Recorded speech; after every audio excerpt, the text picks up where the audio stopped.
The Forgotten Mermaid. All Lost Hearts May Be Redeemed by Gregga J. Johnn. 4.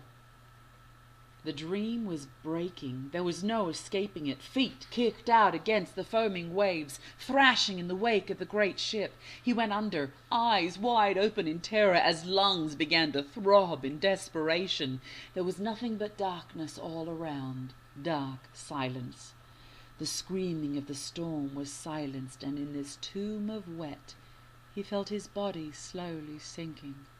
Something was pulling him deeper. He thrashed again, but another tangle caught both his feet now, and he descended like a pin drop, the quiet enveloping him like a holy dirge. Yet there was light and peace. His lungs no longer craved the air. He breathed as one with the waters and blinked in innocent wonder, as the seaweed that entangled his feet rose up and wavered back and forth all about him. There was something in the weeds. The boy startled as a pair of eyes blinked out just as innocently as he blinked in. Yet still he breathed, and still he was pulled deeper into the darkness. Yet there was light all about him. There was light in the seaweed. There was light in her eyes. There was light in her smile as she drew closer, and the seaweed smoothed out as tendrils of her hair. She swam to him and kissed his mouth with breath that pushed all the water out of his nostrils. He snorted and sneezed and shot straight up to the surface again.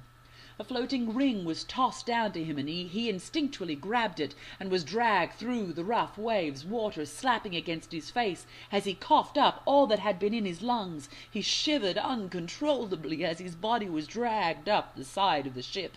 Skin scraped against barnacles and oysters, yet the boy cared not for the banging of his body. He was too entranced by the image of her face floating below him just beneath the water. She smiled and waved, her tail keeping her still in the turbulent waves. Then with a pounce over the foam she arched her body up through the air just enough to reach his eye level again. Then she sounded in the water and her tail splashed him with a cheeky fare thee well, and the mermaid child was gone. The half-drowned boy was pulled onto the ship's deck and into the arms of his hysterically crying mother, but his father looked out to sea as if seeing a distant treasure. The boy Bryce coughed and shivered and held the memory of his rescuer close to his heart, forever bound to her. But she screeched at the memory that haunted her dreams. Her cry echoed off the blue glowing walls and her tears drenched her face. She would feed again, if only to turn off the nightmares of her past. Sliding off the rocky shelf, she hit the clear water with a splash and swam her way out of the cave, past the wreckage that she had gathered for her spoil.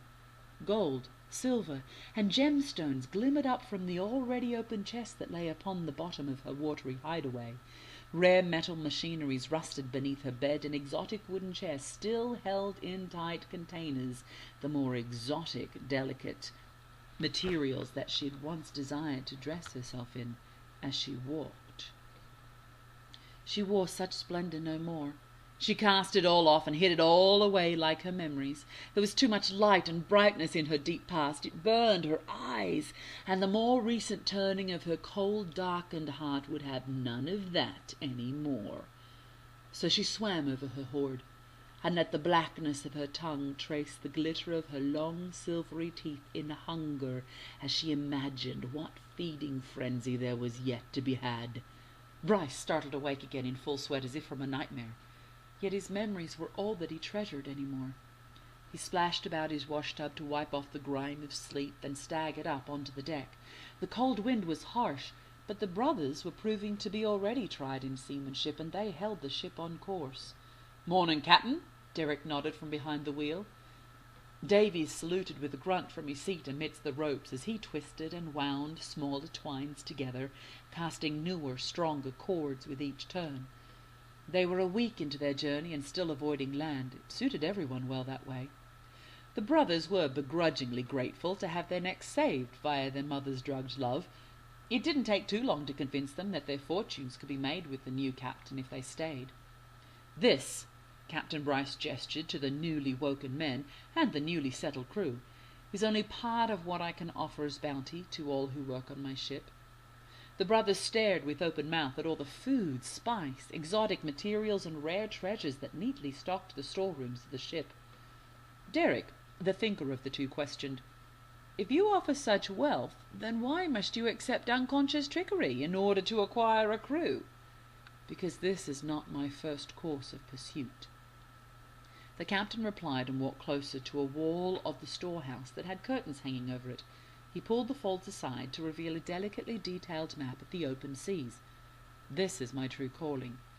He pointed to the bottom left corner, where a feminine face smiled up at them, surrounded by weedy hair that was supported by a shelled and finned body. Davies shook his head in wonder. "So you is looking for mermaids, for real, then?" "Are," corrected Derek. "Are looking." Davies accepted the correction as if it happened all the time, as it did. "I am indeed," Bryce admitted. "I don't shy away from telling people such."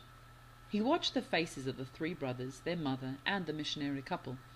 "I believe that if my quest be common knowledge, and the news of what I seek be spread across the seas, then perhaps that which I seek might find me, after all." He'd wanted to introduce them all to his quest equally, that way he would know sooner who he'd need to be on watch for.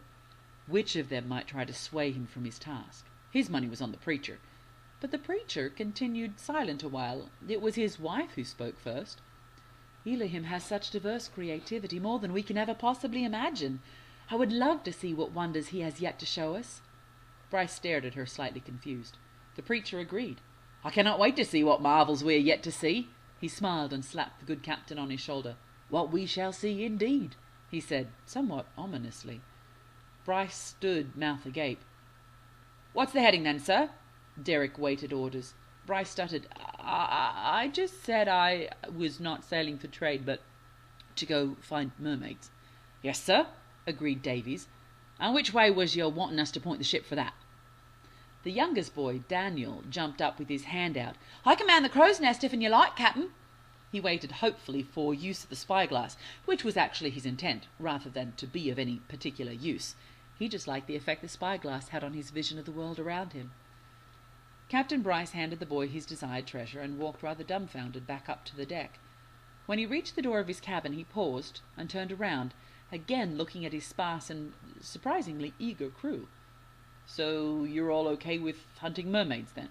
"Aye, sir," was the unanimous reply, as if there was nothing odd about the notion of tracking down fantasy. Derek summed up their thoughts. "It's not like we have anything better for us to do, sir." "All right, then." Captain Deleuze sniffed the salty air, looked about the horizons, and said, "Let's follow the wind." "Aye, Captain." Derek took the wheel and set his course. Mother D, the woman who brought most of the crew with her, offered the captain an apple from a galley hold and whispered with slight eeriness, "Just beware the mare you're looking for ain't gone and got herself captivated or turned her song against ye." And she hobbled below deck again to prepare for dinner. Bryce stepped into his cabin, shut the door tight, and decided to get some sleep. Perhaps he might see her in his dreams again.